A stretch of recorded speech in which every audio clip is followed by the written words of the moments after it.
Sumuko ito pong si suspended Congressman Kiko Barsaga sa Dasmariñas City Police Station. Kaugnay po ito ng warrant of arrest na ilalabas po ng Manila Regional Trial Court para po sa kasong cyber libel.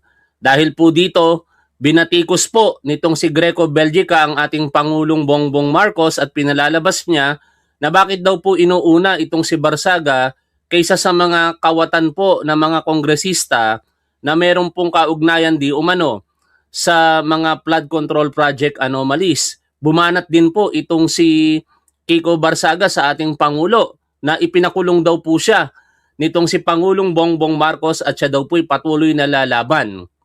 Sinabi rin ni Kiko Barsaga na pinataas daw po ni Pangulong Bongbong Marcos ang presyo ng mga gasolina. Talaga nga naman, pagka DD sheets talaga, nawawala na po sa katinuan. Ano mga tol? Bakit ko ba sinabing DD shit? Ayoko na pong banggitin ang mga katagang yan dito sa ating programa eh. Basta talaga tatanga-tangang Duterte supporter, nawawala na po sa katinuan.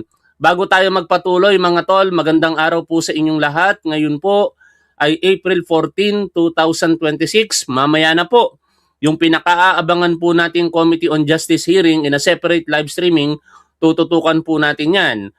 At syempre, kung kayo po'y hindi Duterte supporter, huwag nyo po sanang kalilimutang i-like at i-share ito pong ating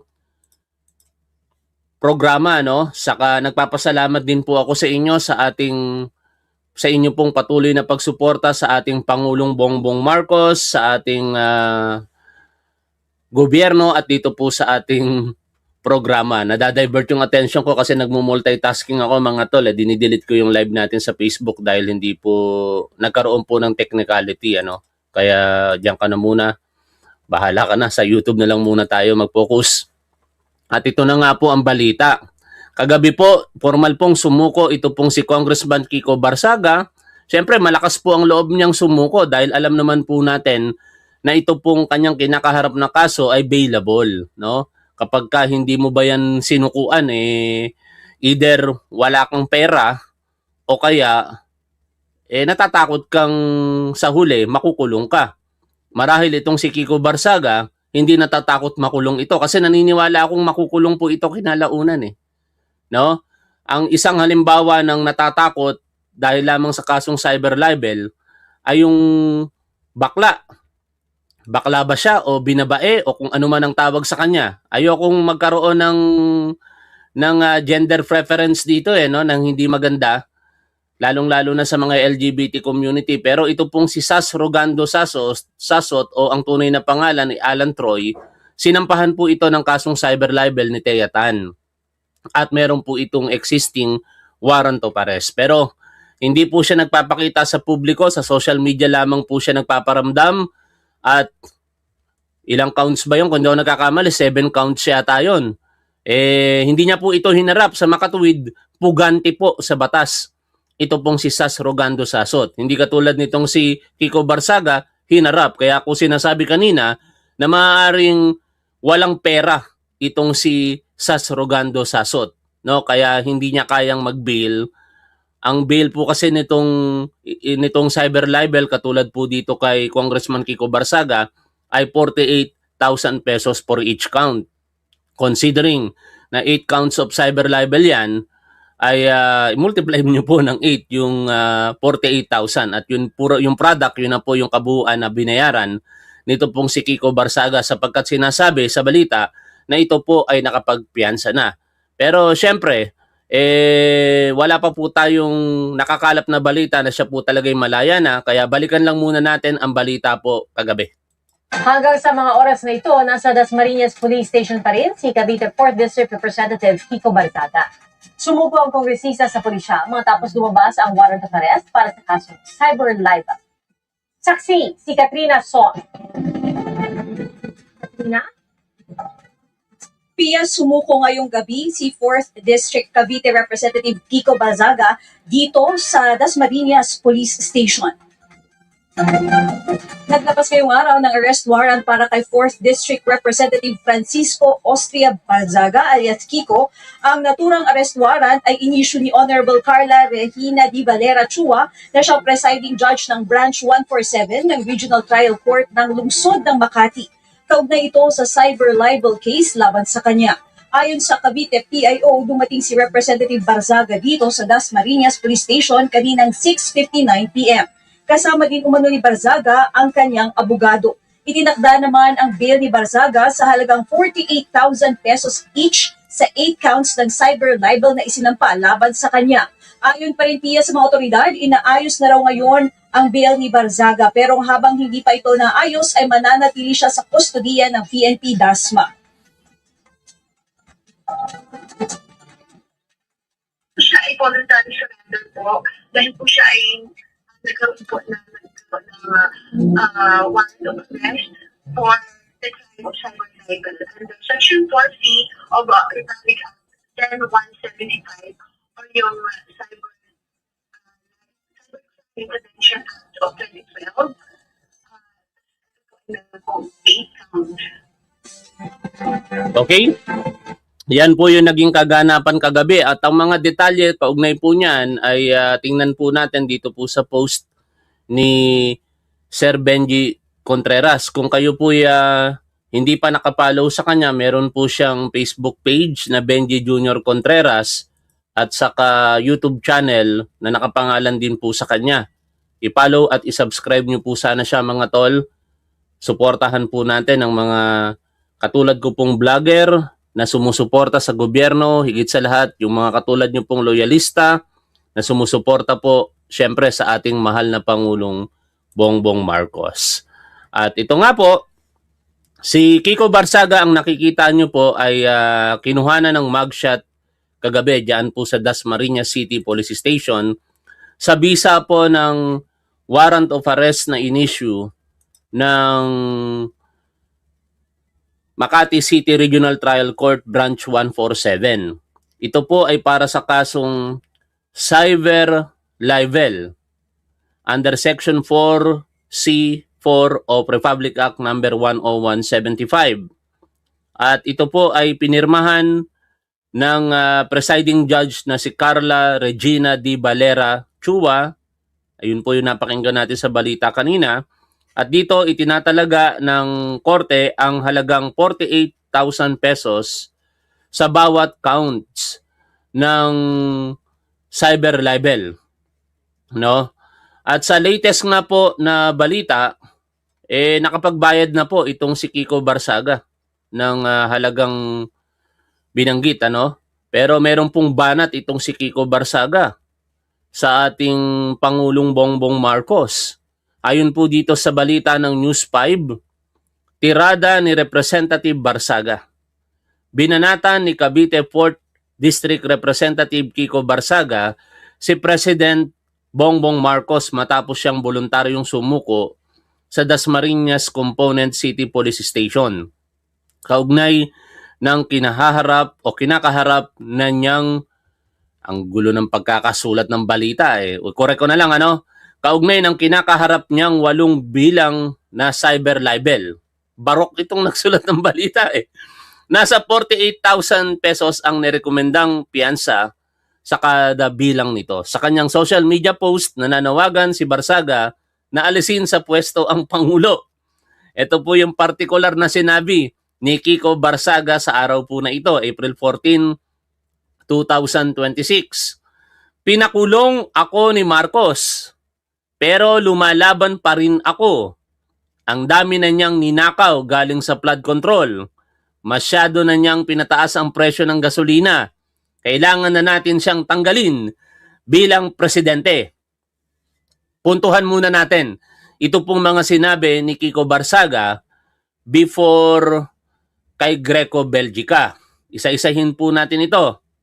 Sabi ni Kiko Barzaga, pinakulong siya ni Pangulong Bongbong Marcos, pero lumalaban pa rin daw siya.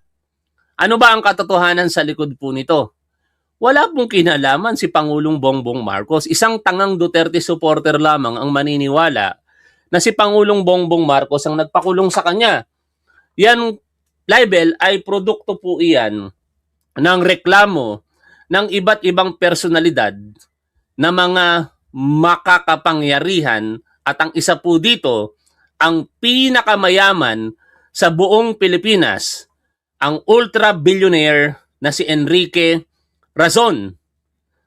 Balikan po natin ang mga balita kung sino-sino po ba ang mga nagkaso dito po kay Kiko Barsaga. Hindi po si Pangulong Bongbong Marcos ang nagkaso sa kanya.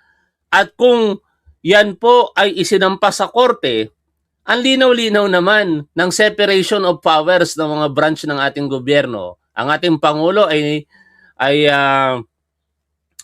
nasa ehekutibo at ang korte na nag-issue po ng warrant of arrest kung saan siya po ngayon ay nakakulong, yan ang dahilan kung bakit po siya ay nakakulong, ay hindi po hawak ng ating Pangulo. Nasa ilalim po ito ng pamumuno ng Chief Justice, no, under the judiciary branch of the government. Kaya isang malaking panlilin lang po itong sinasabi ni Kiko Barsaga. Pero muli, sino-sino po ba ang mga nagkaso dito kay Kiko Barsaga? Eto, si businessman Enrique Razon files cyber libel complaint versus Kiko Barsaga. Ito po ay noong January 14, 2026. Sabi po dito, businessman Enrique Razon, the chair of Port Operator International Container Terminal Services, Incorporated, has filed a cyber libel complaint against Cavite Port District Kiko Barsaga o Representative Kiko Barsaga over the lawmaker's alleged false statements posted on his social media account. Razon's counsel, Attorney Lawrence Arroyo, said the complaint is in relation to Barsaga's January 9 Facebook post which read, National Unity Party congressmen receive bribes from Enrique Razon in various gatherings in Soler prior to the 2025 elections in exchange for supporting Speaker Martin Romualdez. Another January 9 Facebook post by Barsaga also cited in the complaint read, Enrique Razon is the mastermind behind the corruption in Congress. I will disclose everything in a speech once I return in the first week of February. The basis of this complaint is our position that what he said is false and malicious. Ayan po ang sinabi ng abogado nito pong si Enrique Razon. Sought for comment, Barsaga said he is ready to face his accuser. At ito na nga po, inarap niya, kaya po siya nagsuko sa ating kapulisan. At hindi lamang si ultra-billionaire Enrique Razon ang nagkaso po sa kanya, mga kapwa niya kongresista. Si House Deputy Speaker Ronaldo Puno filed Tuesday a cyber libel complaint. Ito po ay noong January 20, 2026 against Cavite Port District Representative Kiko Barsaga. At syempre, yun po yung mga kaugnayan yun po yung mga naging consequences ng kanyang pagsasalita sa Facebook laban po sa mga kapwa niya kongresista. At hindi lamang po si Congressman Ronaldo Puno, kasama din pong nag-file ng cyber libel complaint laban po sa kanya ay si Congressman ng City of Manila, Valeriano, no? Siya po si Manila Representative Rolando Valeriano na nag-file po ng cyber libel complaint noong January 21, 2026. May mga balita pa nga na may mga hahabol pa rito pero mukhang kontento na sila, no? Kaya hindi na siguro tinuloy. At yan po ang kadahilanan kung bakit malinaw na hindi po si Pangulong Bongbong Marcos ang may kasalanan kung bakit ka nakakulong, Kiko Barsaga. No? Huwag mong utuin ang mga tatanga-tangang Duterte supporter. Higit sa lahat, huwag mong utuin ang matatalinong maraming mga Pilipino na alam kung ano ang sitwasyon na kinakaharap mo sa ngayon. Sinasabi mo dito, ang dami na niyang ninakaw galing sa flood control. Nasaan ang pruweba? Ang mga sinasabi mo ay akusasyon. Katulad ng nagrereklamo sa iyo ngayon sa cyber libel complaint, sila ang magpapatunay sa kanilang mga akusasyon. Kung ikaw ay merong alam na ninakaw si Pangulong Bongbong Marcos, dapat nakabase ito sa mga ebidensya. At gamitin mo ang mga ebidensya na yan sa iyong akusasyon para sa isang impeachment complaint. Ngunit sa susunod na taon na yon, Kiko Barsaga, laban sa ating Pangulong Bongbong Marcos. No?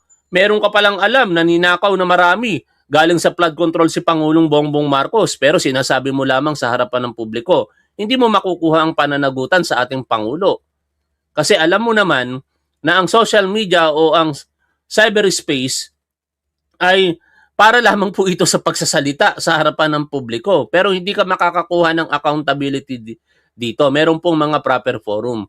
Considering na ang inaakusahan mo ay Pangulo ng Pilipinas at alam naman natin lahat na siya po ay immune from suit, hindi pwedeng sampahan ng kasong kriminal, ang better na gawin mo, mag-intay ka ng 1 taon or kung hindi ako nagkakamali, 10 months mula po sa pagkakadismiss ng impeachment complaint laban sa ating Pangulong Bongbong Marcos noong February, ay saka ka lamang mag-file ng impeachment complaint. Total, kongresista ka eh.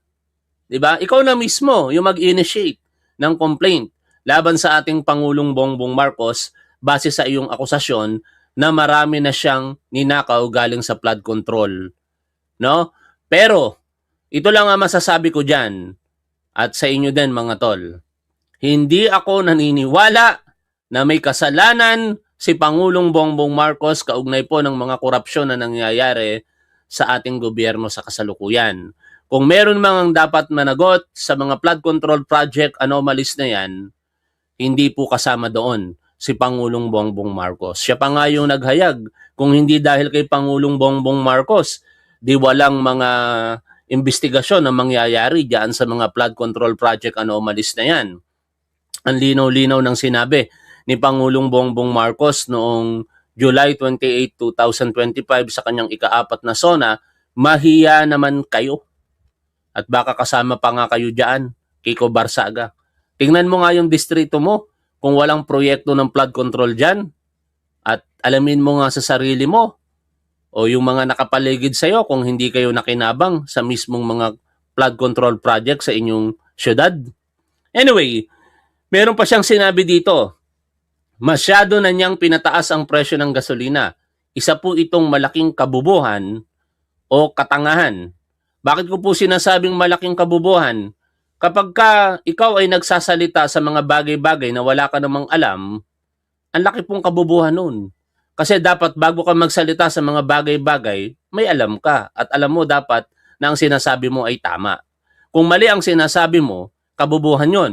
Pero katangahan naman on the other hand, kung alam mo naman ang katotohanan, pero nililinlang mo ang publiko o kaya naman tinatanga mo ang mga supporter mo para palabasin na masama si Pangulong Bongbong Marcos.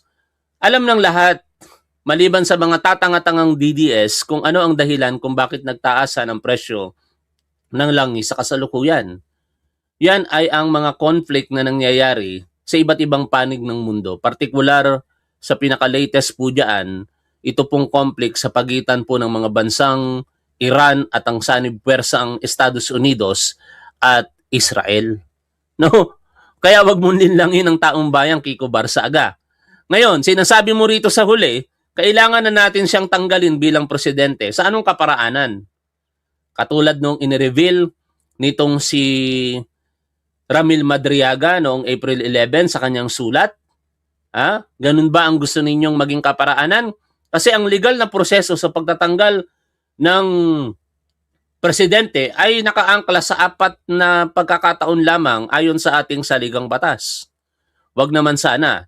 Siyempre, kamatayan ng Pangulo ng Pilipinas, papalitan siya automatic ng vice-presidente. O kaya naman, yung binanggit ko na kanina, impeachment. Sa pamamagitan lamang ng impeachment, pwedeng tanggalin si Pangulong Bongbong Marcos. O kaya, pwersahin nyo siya para mag-resign kung gagawin niya. No? At siyempre, kapag physically incapacitated si Pangulong Bongbong Marcos, ngunit yan ay maliwanag na hindi po totoo. Sapagkat kahapon, ipinamukha po ng ating Pangulong Bongbong Marcos sa ating publiko, lalong-lalo na sa inyong mga tatanga-tangang Duterte supporters kung ano ang katotohanan. Ang lakas-lakas ng ating Pangulo, no? Hinamon niya pa nga yung mga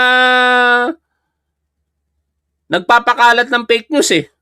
No? Ito, panoorin po ninyo ito mga tol. Gusto nyo mag-jumping jump? Naglakad lang ako. Naglakad lang. Galing pala. Naglakad ka lang, sir. Nagbigyan na kayo, sir. Can you tell them? Ano po? Ayan po, this is, hindi sa tape. It is I am carrying my statement for this afternoon, which is what I'm going to make. It is April 14. We're going to talk about that. Okay, eto. Nabanggit ng ating Pangulo yung petsang April 14. Ngayon, merong isang nagmamagaling na tatanga-tangang Duterte supporter. Pinalalabas na AI ito kung ano man. Kasi bakit daw advance ang ating Pangulo? April 13 pa lang kahapon. Eh kung tatapusin po ninyo yung press conference na yan at kung pinanood lamang nung tatanga-tangang Duterte supporter ang kabuuan, malinaw na kinorek ng ating Pangulo ang kanyang sarili sa pagkakasabi na April 13 or April 14 kahapon. No, nagkamali lamang sa petsa tapos kasinungalingan na kaagad, hindi na totoo tong video. Ang tatangan nyo talaga mga DDS eh. Excise tax. So this is been done today.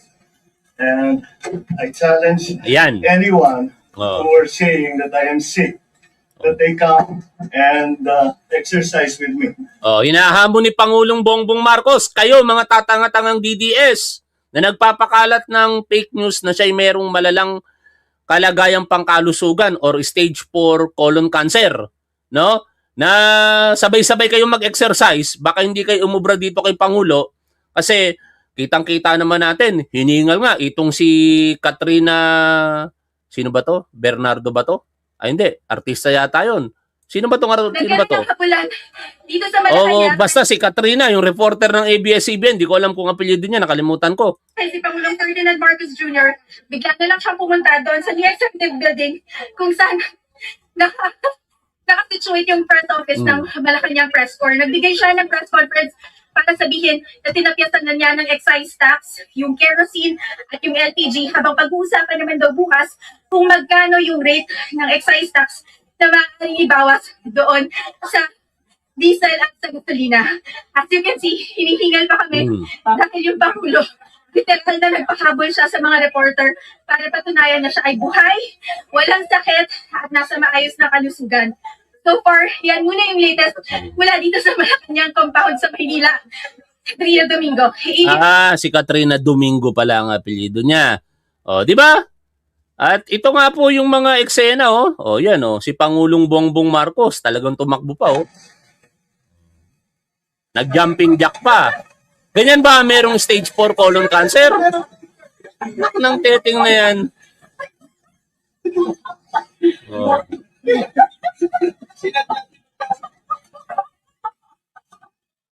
Ang tatanga talaga ng mga DDS eh, no? Di ba? Napakatanga. Oh. Napakatanga talaga ng mga DDS. Huwag niyo akong pag-Englishin dito.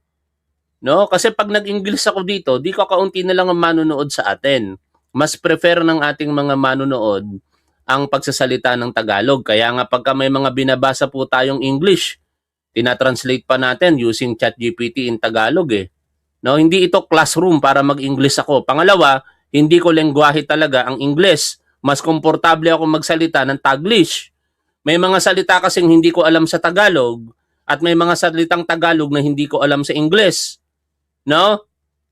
Pero pag nasa loob ako ng classroom at kinakailangan magturo ng wikang English, purely English, doon niyo ako makikita. Gusto mo maging estudyante kita at doon tayo mag-Englishan, wag dito. No? Ano ka ba? Piling Inglesero. Eh baka pagka pakiting kita rito, mag-usap tayo ng English, magdebate tayo. Walang magsasalita ng Tagalog. No, kung gusto mo. But anyway, punta po tayo dito sa binabanggit na pagtatangka, no? Kasi si Kiko Barzaga ay nagsabi ng ating Pangulo ay kailangan tanggalin. Ito ba ay alinsunod doon sa revelasyon nitong si Ramil Madriaga? No? Kasi ito po yung balita, kaugnay po niyan eh. Meron pong kumalat, binasa na po natin actually sa Tagalog. Ano? In translation sa Tagalog, yung tungkol po diyan sa sulat kamay nitong si Ramil Madriaga na plano umanong patalsikin or i-assassinate si Pangulong Bongbong Marcos. Kahapon, binasa na po natin yan. Pero pakinggan na lamang po natin yung buod sa balita po na ito. Lumabas ang isang dokumento na pirmado umano ng isang nagpakilalang Sino ba yung gusto kong pag-Englishin dito? Nakita ko lamang eh. No? Pakitin kita rito. Gusto mo? Nasaan na yun? Gusto mong pag-Englishin ako dito eh. Mas prepare ng mga manonood natin. Di ko na makita yung comment ng mga manonood natin ng Tagalog. No? dating aide ni Vice President Sara Duterte. Laman nito ang plano umano noon ni dating Pangulong Rodrigo Duterte na patalsikin sa pwesto si Pangulong Bongbong Marcos sa taong 2025 para mapaupo sa pwesto ang anak niyang bise. At kung hindi magtagumpay, aabot pa umano ito sa assassination ni Marcos. Grabe, no? Nakatutok si Tina Pangaliban Perez. Nakuha ng GMA News ang liham na ito mula sa isang reliable source sa kampo ni Ramil Madriaga. Sulat kamay, pirmado at may petsang April 11, 2026. Si Madriaga ang nagpakilalang dating aide at bagman umano ni Vice President Sara Duterte at isa sa mga pinahaharap na testigo sa impeachment proceedings na isinasagawa ng House Committee on Justice. Sa dokumento, tinukoy ni Madriaga, si FPRRD, ang initials ni former President Rodrigo Roa Duterte. Noong November 2021, binanggit daw sa kanya ng dating Pangulo na hahayaan daw tumakbo si Bongbong Marcos bilang Pangulo kasama si Sara Duterte. Pero kukunin nila ang pagkapangulo pagsapit ng taong 2025. Ito raw ay para mapalawig ang kontrol ni Duterte sa gobyerno at gagamitin lamang. Grabe, napakagahaman sa kapangyarihan talaga ng mga Duterte kung totoo po itong sinasabi ni Ramil Madriaga, no? Kayo ba mga tol, naniniwala kayo dito? Ako, naniniwala ako dito. Pero syempre, si Ramil Madriaga ang nag-aakusa kaya dapat siya magpatunay nito. Ang tanong, mababanggit kaya ito sa Committee on Justice hearing mamaya? Baka hindi kasi wala po itong kaugnayan sa impeachment case ni Sara Duterte eh.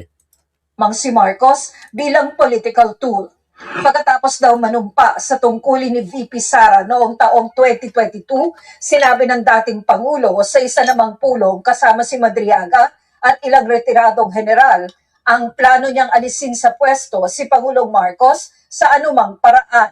Uupo bilang Pangulo ang anak niyang si Sara Duterte at maaari pa rin itong tumakbo sa 2028 presidential elections. Dagdag pa raw ng nakatatandang Duterte, alam daw ni Pangulong Marcos na bababa siya sa pwesto sa 2025 at ibibigay ito kay VP Sara. Kwento ni Madriaga, bago mapatalsik si Marcos, magkakaroon ng mass resignations ng government officials, mga rally, pagpaslang ng mga opisyal ng gobyerno, civil disobedience at pagsalakay sa Malacanang Palace na mga kinuha nilang mga grupo at individual.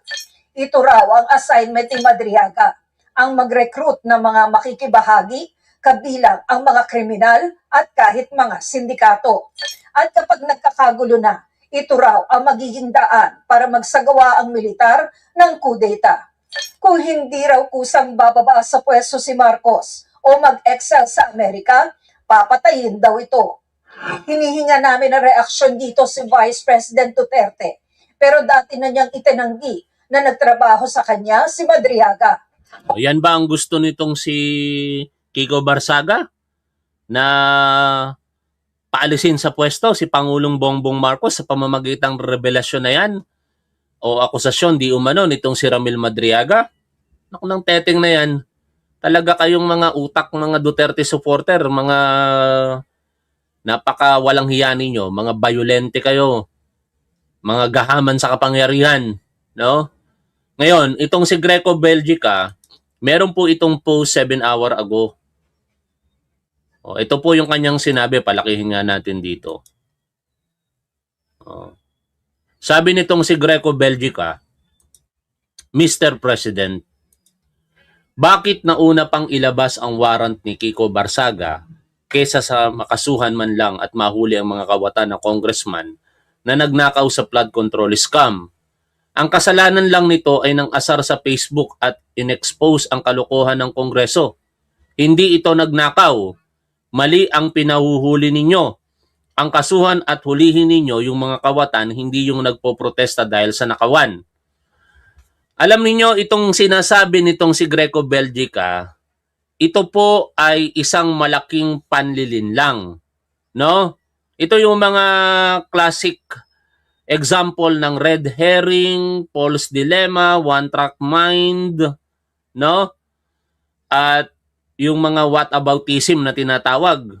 O sa madaling paliwanag, inililihis po yung issue doon po sa tunay na katotohanan, no? O tunay na issue. Bakit ka mananawagan sa ating Pangulong Bongbong Marcos na instead na ang hulihin o ipakulong ay si Kiko Barsaga at hindi yung mga yung mga kongresistang sangkot sa flood control project at hindi itong si Kiko Barsaga? Hindi yan saklaw ng kapangyarihan ng ating Pangulong Bongbong Marcos. Marahil ginagawa nyo yan sa panahon ni Rodrigo Duterte, pero yun po ay illegal. Ang pinakamagandang example ng pakikialam ng ehekutibo sa trabaho po ng hudikatura ay ito pong ginawa nila kay Leila de Lima, no? Pero hindi nagpatinag ang judiciary kasi sa kabila ng pagpipilit ng noon ay Rodrigo Duterte administration makunbik itong si Leila de Lima, sa ilalim ng administrasyon ni Duterte, napawalang sala yung isa sa mga ikinaso na gawa-gawa lamang ng Duterte admin kay Leila de Lima. Saka alam niyo mga tol, kung hindi, ito naman ay opinion ko lamang or spekulasyon ko. No? Magtatanong na lamang tayo para ma-save. Bakit kaya napawalang sala sina Senator Bong Revilla, Senator Juan Ponce Enrile, bagamat pumanaw na siya, at saka si Senator Jinggoy Estrada sa kaso nilang plunder, no? Ito ay napawalang sala under ng Duterte administration. Ayokong isipin na nagpa-impluwensya ang judiciary kay Duterte. Pero kasi i-set aside natin si Juan Ponce Enrile dahil hindi niya naman inulit, no? Kaso lang itong isa o dalawa mukhang inulit. Kaya po yung isa nakakulong na muli ngayon, si Senator Bong Revilla, nagkamali tayo ng pagboto sa kanya. At ngayon itong si Senator Jinggoy Estrada, baka labasan na rin po ito kinalaunan ng warrant of arrest kapag formally na naisampa na sa korte yung reklamong laban po sa kanya. Yun ay pagtatanong lamang o spekulasyon ko lang, ano? Bakit kaya sila napawalang sala nung mga panahong iyon? Ganun ba ang gawain ninyo, Greco Belgica?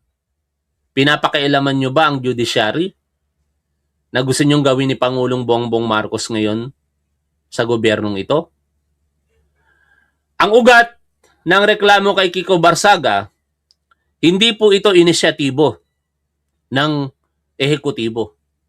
Ito po ay nag-ugat sa pribadong reklamo ng mga personalidad na siniraan di umano nitong si Kiko Barsaga na binanggit na po natin kanina. Nangunguna dyan ang ultra-billionaire na si Enrique Razon. Siguro naman, Greco Belgica, kilala mo siya. Ikaw ba naman, sisiraan ng reputasyon mo? Isa kang matuwid na negosyante, walang alam sa politika, hindi nakikialam sa politika. No? Tapos, palalabasin na kinukurap mo ang mga kongresista? Ano ang kalalabasan noon sa reputasyon mo? Kaya ang right thing to do is protektahan mo ang iyong reputasyon sa pamamagitan ng pag-iit ng iyong karapatan. At gano'n ang ginawa nitong si Razon. Inireklamo itong si Kiko Barsaga ng kasong cyber libel. Kaya nagresulta tuloy ito diyan po sa pagkakaroon ng warrant of arrest na inisyu ng Manila Regional Trial Court. Oh. Kaya, Greco Baldica, huwag kang magkukumpara ng mga bagay na hindi po pwedeng ikumpara sa isa't isa. Para ka nagkukumpara ng apple sa orange or vice versa. No? Sinasabi mo dito, kaysa sa makasuhan man lang at mahuli ang mga kawatan na congressman na nagnakaw sa flood control scam? Yang ganyang pagsasalita mo, partikular, dapat yan dinidirect mo sa ombudsman. Hindi si Pangulong Bongbong Marcos ang magsasampa ng kaso. Kung mga kongresista ang sangkot, hindi rin Department of Justice. Dapat Office of the Ombudsman na alam naman natin independent body. Kaya nga tanod bayan eh. Di ba? Tapos, ida-downside mo lang itong ginawa ni Kiko Barsaga. Gagawin mo lang. Naku ng teteng na yan. Palibhasa kayo. Kahit alam nyo nang may kasalanan yung tao, basta kakampi ninyo, baliwala lang sa inyo eh. O di ba? Greco Belgica, si Dr. Yumol, nagdala ng impormasyon sa'yo, pero yung inaakusahan niya, kakampi ninyo. Kaya ano ginawa mo? Ayon kay Dr. Yumol, binaliwala mo. Hindi mo pinansin. Nalagay tuloy sa alanganin ng kanyang buhay. Oh, nagtago. Sa napakaraming buwan at taon, nagtago po siya. 3 beses pinagtangkaan ng buhay ni ni Dr. Yumol, kaya nawindang na, naburyong, at nilagay na ang batas sa kanyang mga kamay. At yung isa sa mga inaakusahan niya, napatay niya. Ang masakit lamang, nawalan tayo ng magaling na doktor. Nakakulong na ngayon. Oh. Pero yun ay hindi tama. Katulad din ng ginawa nitong si Kiko Barsaga. Hindi rin tama ang paglabag sa batas. Kaya wag mong pangatwiranan ito. Wag mong maliitin ang ginawa nitong si Kiko Barsaga na yan ay nang asar lamang sa Facebook at inexpose ang kalokohan ng Kongreso. Saan ang ebidensya kung merong kalokohan kayong ibinabato sa Kongreso? Dapat nga, bigyan ka rin dito ng sample eh, kung tutuusin. Kasi, ang pagtatanggol mo dito kay Kiko Barsaga at sinasabing inexpose lamang ang kalokohan ng Kongreso ay parang panghuhusga rin sa Kongreso. Pero syempre, wala ka naman pinangalanan dito kaya ligtas ka. No? Pero kung inilagay mo rito, ang pag-expose sa kalokohan ng partikular na individual, baka malagot ka dito. Alam mo rin sigurong umiwas kaya hindi ka nagpangalan. Pero again, Greco Belgica, huwag mong maliitin ang ginawa ni Kiko Barsaga. Hindi kasalanan ng Pangulo na meron siyang nilabag na batas. Sabi nga, the law is harsh, but it is the law. Di ba? Hindi porket nangaasar ka lang sa Facebook, wala ka nang magiging pananagutan. Paano Greco Belgica, kung asarin kita ngayon dito sa Facebook at magsalita ako ng mga mapanirang pananalita laban sa'yo, papahintulutan mo lamang ba yon? Definitely hindi. Malamang sa malamang, ididemanda mo rin ako ng cyber libel. Huwag mong ikumpara yung ginawang paglabag sa batas ni Kiko Barsaga sa sinasabi mong mga magnanakaw.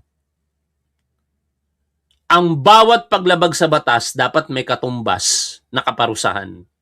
Hindi pwedeng dahil merong isang sitwasyon na mas mabigat, kalilimutan mo na yung mas magaang. Parang kayo, ang naratibo nyo ngayon dahil may krisis, wag nang pansinin ang impeachment laban kay Sara Duterte. Maling-mali yan. Greco Belgica, parang hindi ka nag-iisip ng tama talaga eh. No? Gusto mo lang meron ka lang masabi, mema ang tawag doon, kung ano-ano na sasabihin mo dito. Lumabag sa batas, itong si Kiko Barsaga, Di umano, yan ang appreciation ng prosecution at naisampa sa korte kaya kinakitaan ito ng probable cause at nag-issue ng warrant of arrest. Kaya nakulong si Kiko Barzaga. Huwag mong maliitin ang paglabag sa batas. Gaano man yang kaliit, paglabag pa rin yan sa batas. Merong proper agency na dapat tumugon diyan sa panawagan mo. Hindi kay Pangulong Bongbong Marcos. No? Tapos na. Yung ginawa ni Pangulong Bongbong Marcos diyan, itinatag niya ang Independent Commission for Infrastructures at nagawa nito ang kanilang trabaho. Ang bola ngayon ay nasa Office of the Ombudsman na. Kung meron kang gustong kalampagin, Greco Belgica, hindi si Pangulong Bongbong Marcos. Ang Office of the Ombudsman, ganun lang kasimple yun. Huwag mong tangahin ang mga Pilipino. O maraming salamat sa inyong lahat mga tol. At mamaya-maya magla-live na agad tayo. Abangan po natin yung magiging pagdinig ng Committee on Justice kaugnay ng kinakaharap na impeachment nitong si Sara Duterte. Maraming mga pangyayari dyan na pabor para sa atin bilang naghahanap ng pananagutan. Marami ding mga pangyayari na nakakadismaya kasi pilit nilang iniiwasan ang mga akusasyon sa pamamagitan po ng mga teknikalidad o legalidad. O hanggang dito na lamang muna. Shoutout po sa inyong lahat. Lagi po nating tandaan kung ano po ang tama at dapat doon po tayo. Keep safe. See you always. Bye for now mga tol.